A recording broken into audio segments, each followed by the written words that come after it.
తాకట్లో ఉన్న మీ బంగారాన్ని విడిపించి ఆ రోజు ఆన్లైన్ రేటుకి కొంటాం. Sharma gold company. నమస్కారం, వెల్కమ్ టు సుమన్ టీవీ. నేను గీతాంజలి. ప్రస్తుతం మనతో పాటు భారతీయ శంకరపీఠం వ్యవస్థాపకులు, ప్రముఖ ఆధ్యాత్మికవేత్త, బ్రహ్మశ్రీ అన్నవరపు తిరుపతి మూర్తి అవధాని గురువు గారు ఉన్నారు. వారితో మాట్లాడదాం. గురుగారు నమస్కారం అండి. శ్రీ మహాగణాధిపతయే నమః. గురుగారు 28 నుంచి వైశాఖ మాసం ప్రారంభం. వైశాఖం అంటేనే మాధవ మాసంగా చెప్తారు. వసంత మాధవుడు అని వసంత మాధవుడు. ఓ, ఆయనకి పేరండి. ఆహా, మొత్తం అన్ని ఆ స్వామివారికి సంబంధించినవే ఉంటాయి. అనేక రూపాల్లో ఆయన ఉన్నారు. అన్ని రూపాల్లో ఆయన కొలుచుకోవచ్చు ఆ మాసం అంతా. ఇందులో వసంత మాధవుడు అన్నప్పుడు మనం ఈశ్వరుడికి ఎంత ఆరాధన చేస్తే విష్ణుమూర్తి అంత సంతోషపడతారు. అవును, మీరు ఎప్పుడు చెప్తారు. చాలా అద్భుతం. ఆయన ఆనందానికి అవధులు ఉండవు. మనకు ఒక బిడ్డ పుట్టి వాడికి ఒక 5-6 నెలలు వచ్చినప్పుడు వాడు తెలియకుండా ఒక్కొక్కసారి నవ్వుతూ ఉంటే మనం చూడంగానే మనకు అంత కన్నా అనగానే ఆ నవ్వినప్పుడు ఇక్కడ సొట్లబడి ఆ చిన్న పిల్లాడికి ఆ నవ్వినప్పుడు మనకి ఎంత ప్రశాంతత ఉందో అంతకు మించిన 1000 రెట్ల ఆనందం విష్ణుమూర్తి అనుభవిస్తాడండి. ఆ వసంత మాధవుడు అనుభవించి, వసంతము అంటే ఎప్పుడూ కూడా క్షీణత లేనటువంటిది, ఆ యోగాన్ని ఇస్తాడండి. అది శివారాధన చేయాలైతే బాగా. అందుకనే వైశాఖ శుద్ధ పంచమి శంకర జయంతి. శంకర జయంతి వస్తే అవునండి, అవునవును, అది యోగం అండి అదంతా. అవన్నీ కూడా. అయితే శనివారం రోజు 3వ తారీఖునండి ఒక విశేషం అని విన్నాను. ఏంటి అసలు ప్రత్యేకత ఆ రోజు? ఇది ప్రత్యేకత అంటానికి ఏంటంటే అమ్మా, ఆ రోజు సప్తమి కూడా అయింది. దాన్ని మంద సప్తమి అంటారు, స్థిర సప్తమి అని అంటారు. అంటే ఎలా ఉంటుంది అంటే మనం చేసేటువంటి పనులు ఏ విధానాన్ని అనుసరించి మనం చేస్తామో అదే విధానం మనకు ఫలితంగా ఇచ్చేస్తాడు ఆయన. చేద్దాంలే, పర్లేదులే, చెందుదాంలే అంటే ఆ మంద సప్తమిగా నీకు కూడా ఇస్తాలే, చూద్దాంలే అలానే. అదే అమ్మా, అంటే మనం లేజీగా చేసేటువంటి పనులకి ఫలితం అంతకు మించిన లేజీగానే ఇస్తాడు. కాదు, నా ఒక్క సంకల్పం ఇది, ఏది ఏమైనా నేను ఇలానే ఉంటా అనేటువంటి నీ నిర్ణయం అనేటువంటిది ఏదైతే తీసుకుని చేస్తావు భగవంతుడికి, ఆ నిర్ణయాన్ని 1000 రెట్లు ముందుకు తీసుకెళ్తాడు. నిర్ణయము అంటే ఒకసారి తీసుకునేదమ్మా, 10 సార్లు తీసుకునేది కాదంటారు. ఆ 10 సార్లు మనం తీసుకుంటున్నప్పుడు ఆయన కూడా పట్టించుకోడు. ఒక్కసారి తీసుకునేదే నిర్ణయం. కాబట్టి నువ్వు తీసుకునేటువంటి నిర్ణయం ఎలా ఉంటుంది అంటే, సప్తమి అంటే వృద్ధి, 7 అంటారండి. అది కుటుంబ పరంగా కావచ్చు, వ్యాపారంగ పరంగా కావచ్చు, ఆర్థిక పరంగా కావచ్చు, ఏదైనా సరే వృద్ధి సప్తమి అని అంటే. ఆ సప్తమికి శనివారం అనేటువంటిది తోడైనప్పుడు ఏదైతే నిన్ను ఎండమావుల్లాగా చూపిస్తూ మతి భ్రమణకి గురి చేసేటువంటివి ఏవైతే ఉంటాయో వాటిని ఆయన తీసేస్తాడు. అంతటి శక్తివంతం. శనివారమే యోగవంతమైనటువంటిది, చాలా మంచిది శనివారం అంటేనే. అందులోనూ స్థిర సప్తమి వచ్చిందంటే నువ్వు తీసుకునేటువంటి నిర్ణయం, నువ్వు పైకి కిందకి దూకక్కర్లేదు, కింద నుంచి పైకి ఎగిరే ప్రయత్నం చేయక్కర్లేదు. ఓం శమగ్నిరగ్నిభిస్కరచ్ఛన్నస్తపతు సూర్య శం వాతో వాత్వరప అపశ్రిధ. ఇది మంత్రం, ఇది వినండి. శన్యరిష్టేతు సంప్రాప్తే శని పూజ అంచకారయేతు శని ధ్యానం ప్రవక్ష్యామి ప్రాణపీడోపశాంతజే అనేటువంటిది. నీలాంజన సమాభాసం రవిపుత్రం యమాగ్రం ఛాయా మార్తాండ సంభూతం తం నమామి శనీశ్వరం. ఈ మంత్రం మినహాయిస్తే శ్లోకాల్ని మనం ఏ రకంగా ఉచ్చరిస్తామో, మానసికంగాన అంటే మంత్రం లోపల చదువుకుంటున్నామా, ఎలా చదువుతున్నాము, దాని మీద మనకు ఒక్క దృష్టి ఎంతుంది. శని ఏం చేస్తాడంటే అమ్మా, అలా నిలబడతాడు.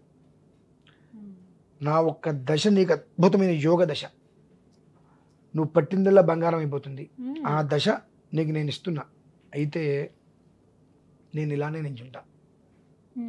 నువ్వు కళ్ళున్న గుడ్డివాడు అవుతున్నావా, కళ్ళు లేని జ్ఞానవంతుడు అవుతావు అని ఇష్టం. కళ్ళున్న గుడ్డివాడిగా నువ్వు ప్రవర్తిస్తావా, కళ్ళు లేని జ్ఞానవంతులాగా ప్రవర్తిస్తావా, నీ ప్రవర్తన ఏదైతే ఉందో దాన్ని పట్టుకొని నేను ముందుకు తీసుకెళ్తా. ఏ గ్రహమైనా మీరు ఎంత ఆరాధన చేసినా అమాంతం ఇక్కడి లేపు అక్కడ కూర్చోబెట్టాడండి. నా నుంచి నీకు పూర్తిగా పాజిటివ్ ఇచ్చేసా, నీకంటూ ఒక మానసిక ఆలోచన బుద్ధి ఉంది. ఆ బుద్ధిని నువ్వు ఏ మార్గంలో పెడతావు అనేటువంటిది నీ ఇష్టం. అందుకనే మనకు కొన్ని జపాలు చేసిన ఫలితాలు రావట్లేదండి అంటే ఎందుకు వస్తాయమ్మా? చేసేవి ఆరాధనలు అదంటాం ఇదంటాం, ఏవైతే వద్దు అంటామో మనం ఆపం. ఇప్పుడు ఎవరో ఎంకయ్యో సోమయ్యో ఎవరో ఉన్నారు, ఆయనకి ఏదో కష్టం ఉంది, బాబు ఈ జపం చేయండి, ఇంత ఖర్చు అవుతుంది, ఇన్ని రోజులు ఈ పని చేయండి అంటే చివరి రోజు ఎవరో వచ్చి నువ్వు ఈ రోజు ఇటు వచ్చేస్తే నీకు ఏదో కలిసి వస్తుందని, కానీ ఈ జపం చేస్తున్నా కాబట్టి నాకు ఎంత కలిసి వస్తుందని వెళ్ళిపోతాడు. ఇది పరీక్ష కదా అని ఆలోచించడు, వెళ్ళిపోతాడు, మొత్తం శ్రార్థం చెడిపోతుంది. కాబట్టి శని ఏంటంటే నీకు అపరిమితమైన అనుగ్రహాన్ని ఇచ్చేస్తాడు. అది నువ్వు పొందగలవా లేవా అనేటువంటి విషయం నువ్వు చూసుకోవాలి. అది పొందేటువంటి అర్హత మనకున్నదా? ఆశ ఉంటే సరిపోదు, అది పొందే అర్హత మనకున్నదా, దాన్ని మనం పొందగలుగుతున్నామా అనేటువంటి విషయాన్ని మనం చూసుకోవాలి. సప్తమి అంటే ఎంత వృద్ధమ్మా, సామాన్యమైన వృద్ధి కాదు అది. జాతకంలో కూడా 7వ ఇంటి ఉండేటువంటి గ్రహాన్ని అనుసరించి అతని యొక్క జీవితం అనేటువంటిది అబ్బో ప్రపంచాన్ని నేర్తాడమ్మా, ఆ స్థితికి వెళ్తాడు. చెప్పిన మాటకి తిరిగి ఉండదు ఇంకా. సుగ్రీవాజ్ఞ అంటారు, తెలుసా అండి మీకు? సుగ్రీవాజ్ఞ అంటే ఆయన మనం మామూలుగా ఎవరైనా చెప్పి పని చేయకపోతే ఏమంటాం? మొహం మండ ప్రాణం తెస్తా, రేపొద్దున కానీ ఈ పని చేయకపోతే చేతులు ఎరకొట్టేస్తా అంటాం మనం. నిజంగా మనం చేతులు ఎరకొట్టమని వాడికి కూడా తెలుసుగా. సుగ్రీవాజ్ఞ అంటే ఎలా ఉంటుందంటే, ఇవాళ ఒక పని చెప్తాడు ఆయన, చేయలేదనుకోండి, రేపు నాన్న నిన్న నీకు ఈ పని చెప్పా, ఈ పని ఇవాళ ఇలానే పెండింగ్ ఉంటే ఎల్లుండి నీకు ఆ పని చేయడానికి నీకు చేతులు ఉండవేమో నాన్న అంటాడు ఆయన. అమ్మో ఎంత సౌమ్యంగా చచ్చినట్టు చేస్తాడు. అంటే సుగ్రీవాజ్ఞ అంటే ఆయన నోటి నుంచి ఒక మాట వచ్చిందంటే జరిగి తీరాల్సిందే. లంకకి వెళ్ళి సీతామారిని వెతుక్కురండి అనగానే గజగజలాడారు వీళ్ళంతా, వానరులంతా. ఎందుకన్నా ఏం చేస్తాడో తెలియదు. కాబట్టి సుగ్రీవాజ్ఞ. అలా ఆ సప్తమి అనేటువంటిది స్థిరము, ఈ రెండు కలిసి వచ్చినప్పుడు ఏంటంటే మనం ఏదైతే వృద్ధి అనేటువంటి దానికి ఆ ఉండే గ్రహాన్ని అనుసరించి నువ్వు చెప్తే అక్కడ జరగాల్సిందే. అది వెళ్ళాలంటే చురుగ్గా ఉండాలి.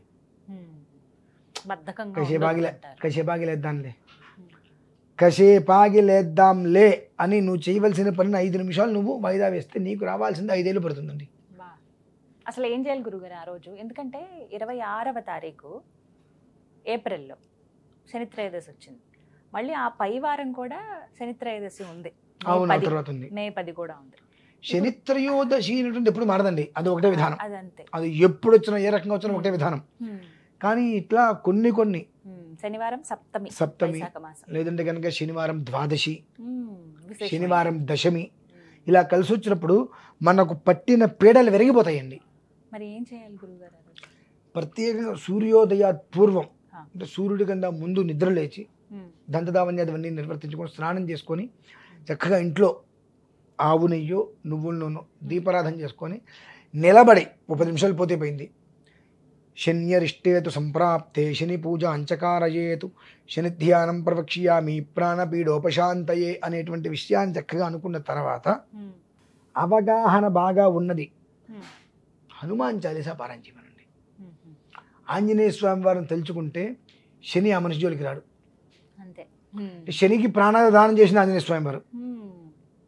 కాబట్టి ఆ రోజు నాడు చక్కగా ప్రాణపీడోపశాంతితో హనుమాన్ చాలీసా. ఒకవేళ హనుమాన్ చాలీసా మీకు చదవలేకపోతున్నారు, నేను మంజు సూక్తం పారాయణ చేసి ఇస్తా, రికార్డు చేసి. నా భారత శంకరపీఠంలో కూడా ఉంది.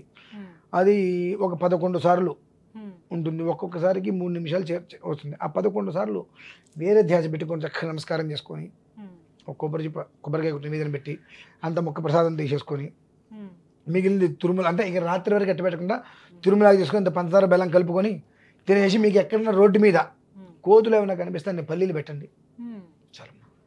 జీవితం మారకపోతే అదకండి.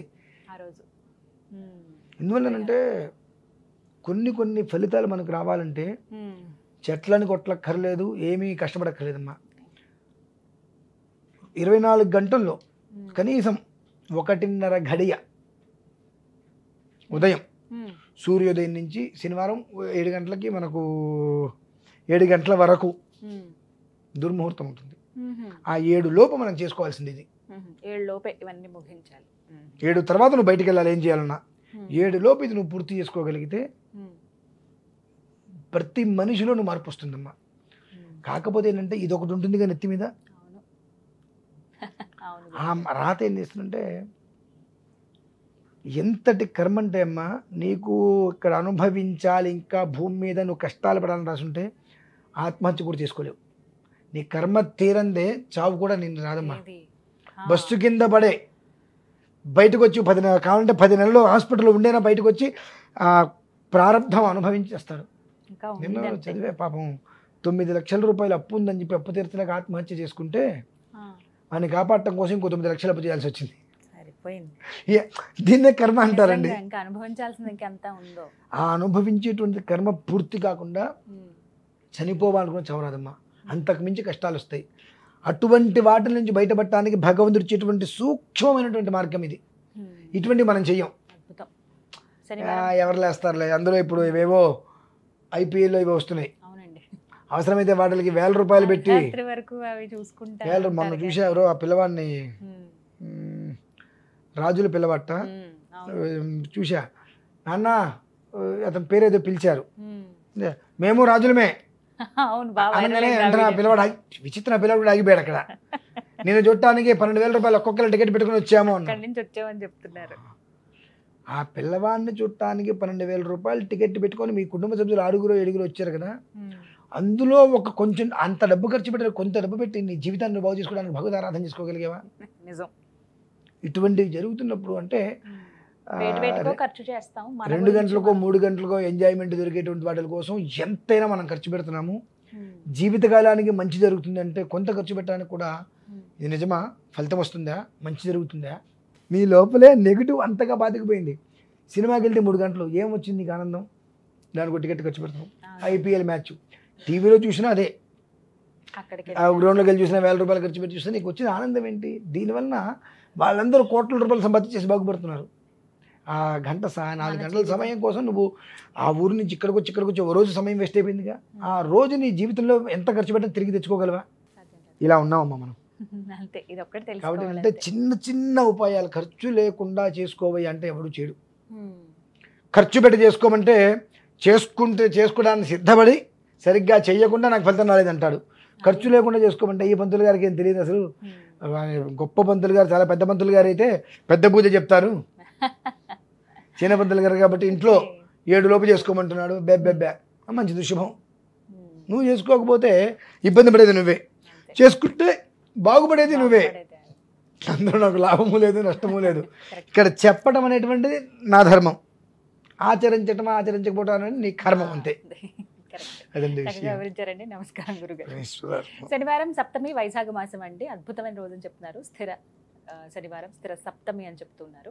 మన్యు సూక్తం అవన్నీ కూడా గురువు గారు అవి మీకు చక్కగా రికార్డ్ చేసి పంపిస్తారు. అయితే ఇంకా వివరాలు కావాలంటే కనుక నేను గురుగారికి సంబంధించిన నెంబర్ మీకు స్క్రీన్ మీద డిస్ప్లే చేస్తున్నాను. కాల్ చేసి మీరు అపాయింట్మెంట్ తీసుకుని మాట్లాడొచ్చు.